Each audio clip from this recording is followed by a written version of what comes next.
What's up, everyone? It's Calc Time with Miss Wesley. Could not be more excited to talk with you about differential equations today. I see the word differential at the start of this new unit in this new packet, and it really makes me think of derivatives. And this is a really neat section that connects everything that we've been doing with rates of change and derivatives to our new skills with integration and anti-derivatives. And it starts with this warm-up.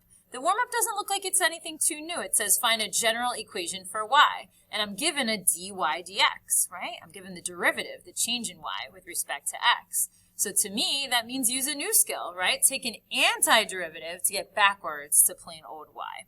So that's what I like to do. I'm going to take the antiderivative basically of both sides. On the left side, I'll have a y. On the right side, I need the integral of 3x squared plus 5x minus 6. Feel free while you're trying these warm-up questions to just pause the video, try it on your own, then tune back in to check and see how you did. Let's see if I can do it. We got to take things up a power, so it'd be 3 over 3, x to the third, right?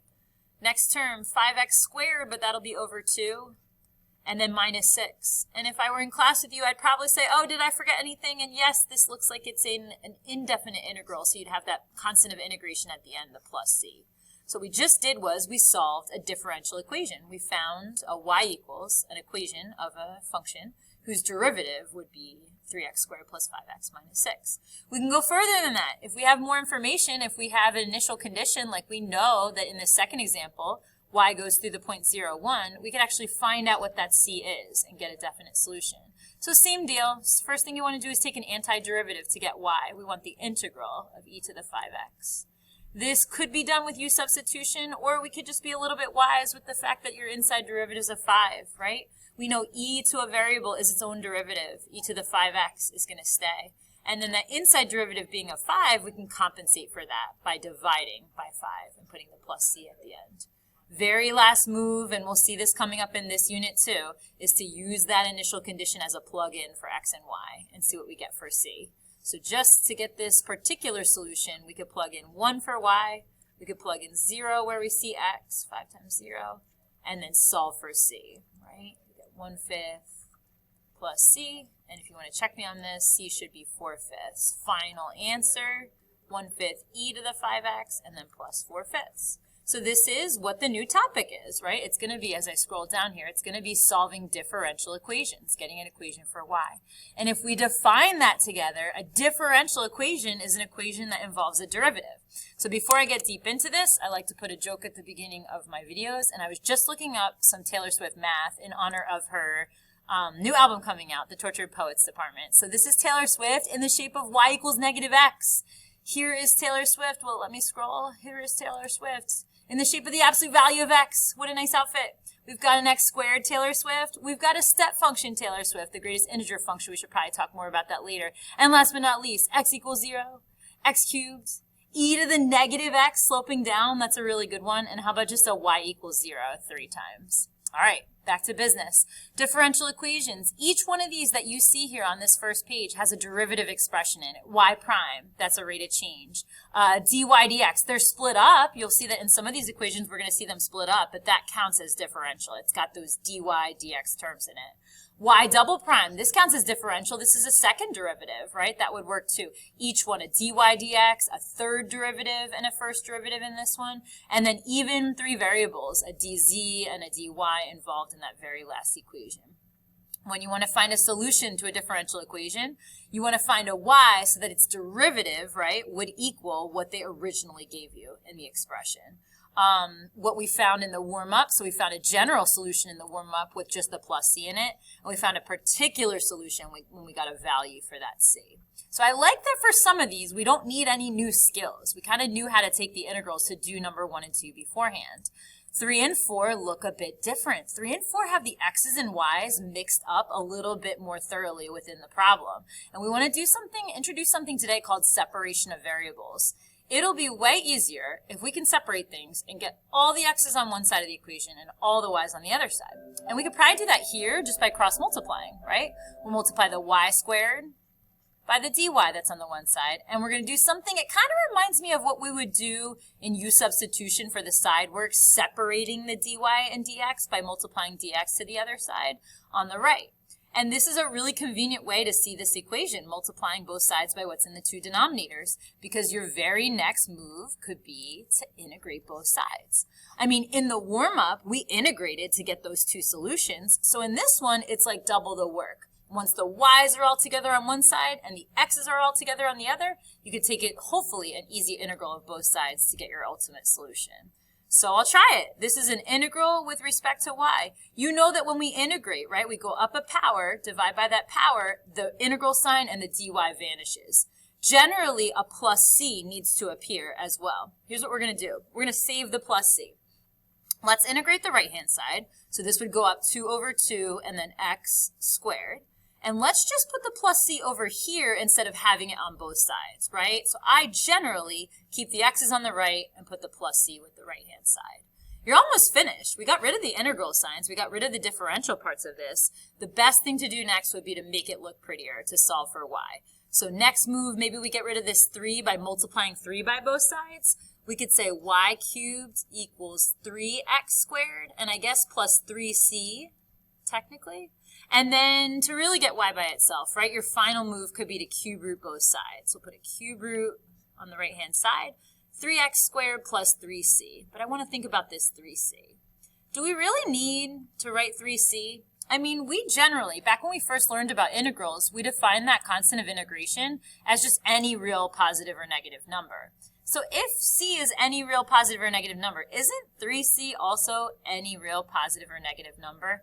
Generally, you don't have to put the 3 in front of the c. We can just have a catch-all for this one and call that constant c. So your answer, your general answer, should be the cube root of, let's just say, 3x squared plus c. It's a little bit different, right? Separating the variables, integrating both sides, see what you get. I want to practice some more. Number 4, let's do the same thing. Let's multiply both sides by what's in the denominator. So you've got y cubed dy needs to equal x minus 1 dx. I kind of like how this one fell into our lap again. You've got variables separated, all the y's on the left, all the x's on the right. You could put your integral sign on both sides. That's going to be the next key move, and then keep it going from there. Again, this would be a great time to pause the video, try to take your own integrals, and then tune back in to see how yours check out. I'll take integral of the left side, so y to the 4th over 4. I'm going to save the plus c and write it over on the right with the integral of x minus 1. So we'll go x squared over 2 minus x, right, the integral of 1, and then the plus c on the right-hand side. You're almost there. You have this integrated. Now we just have to make it look nicer. We want to solve for y.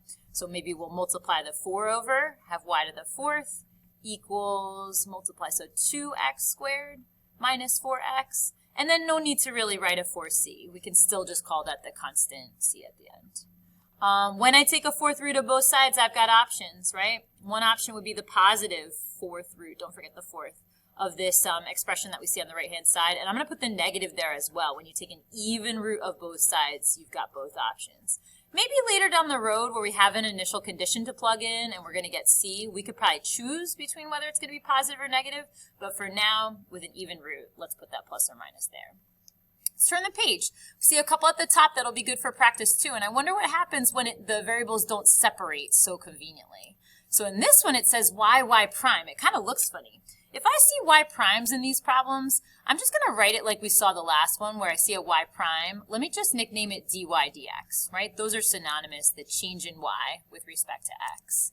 Same deal. You don't want that fraction in there. You'd like all the x's on the right and all the y's on the left. So I'm going to multiply both sides by dx. So dx over here, and you should be separated. Y dy equals 4 sine of x dx. Looks good to me. Take an integral of both sides. Great time to pause the video, try this on your own, and then tune back in. Let me give the same thing a try.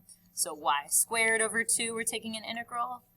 Sine's antiderivative, negative cosine of x with the 4 there too. And then since we didn't put the plus c on the right, we can't forget it altogether. We will put it on the right? We didn't put it on the left. Multiply, right? Trying to make it look nicer. So multiply both sides by 2, negative 8 cosine of x. And then just put a plus c, right? That could still be plus c. And then last move, when you take an even root of both sides, we put that plus or minus with it. We get this general solution of this differential equation for what y could be. These are all checkable too. If you took a derivative, it should be able to be plugged back into the original as well, so you can get some peace of mind about some of these answers too.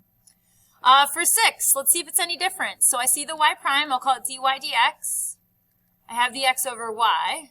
And then I like this one as well. Multiply both sides by y and both sides by dx. You get y dy equals x dx. Okay, I like it. Y's on the left, x is on the right. Feel free to pause, give this one a try. I'll try to integrate y squared over 2, x squared over 2. And then don't forget the plus c somewhere. I like to have it on the right-hand side. Got to get y by itself. We'll multiply both sides by 2. So y squared equals x squared. Instead of 2c, we could just say c. And then final move, right? Plus or minus x squared plus c. So I'm seeing some similarities in these questions. They all seem to have flowed the same way.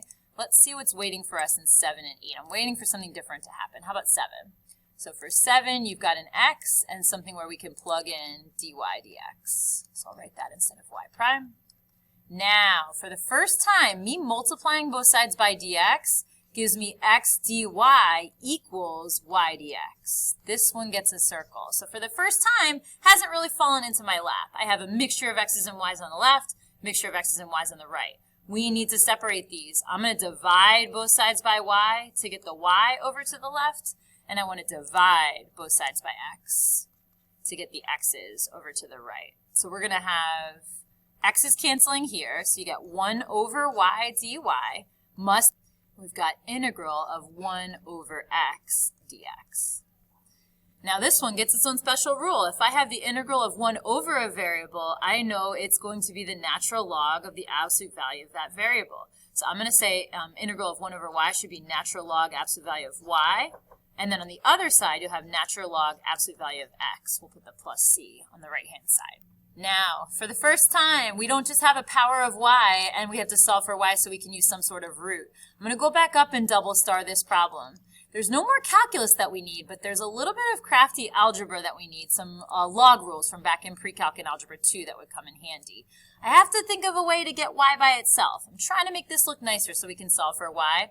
I'm trying to think of what might cancel with the natural log. We know the natural log is just like saying log base e. So a really good thing to do to both sides, they call this exponentiating both sides. It's going to feel weird at first. We'll try it a few times. Hopefully it gets a little bit more comfortable. I'm going to raise e to the left side. So e to the ln absolute value of y equals e to the right side. That's totally mathematically legal that you can raise the same number to both sides of the equation. What that does is something great. It makes the e and the ln, they're mathematical opposites. It's an e and a log base e. They're going to cancel with one another. All you'll have on the left side is absolute value of y. Couldn't be nicer. On the right, there's a couple ways to write it. So this is e to the ln absolute value of x and then plus c. Now because we have the exponent rule that says this, x to the a plus b is just like saying x to the a times x to the b. I want to show you how this gets simplified. This is a cool way to simplify this one. I'm going to rewrite this right-hand side, make it absolute value of y equals e to the ln of x times e to the c, like that. Kind of funny, probably the weirdest thing we've done so far in this lesson, but it does make things simplify really nicely. Absolute value of y equals this e and this ln have a canceling effect on one another. And so you just have absolute value of x. Then times e to the c. Well, if c is just any constant, shouldn't we just say e to the c should be any constant number? So another way to write this, you could leave it as e to the c, or you could just write the constant c again. So these are optional cool ways to simplify at the end. Since c can be positive or negative, we can drop the absolute values and say y will always equal the constant c. We'll say times x. I want to do some setup of the very last question before I go. We'll make it dy dx for y prime equals 4x times 2 plus y. And let's at least make a plan for this one. We could separate the variables. I could multiply both sides by dx, and I could divide both sides by 2 plus y. So you have 1 over 2 plus y dy. Your very next move, once you get those variables separated, right, is to integrate both sides. Think of this as an ln again, right? It's on the bottom of a fraction. So you could say ln of 2 plus y, absolute value, equals, take this up a power, we'll go 2x squared plus c. And I'll put a dot, dot, dot there. This one, if you want to go ahead and try finishing it on your own, you'd raise e to both sides and get it to simplify. See ya!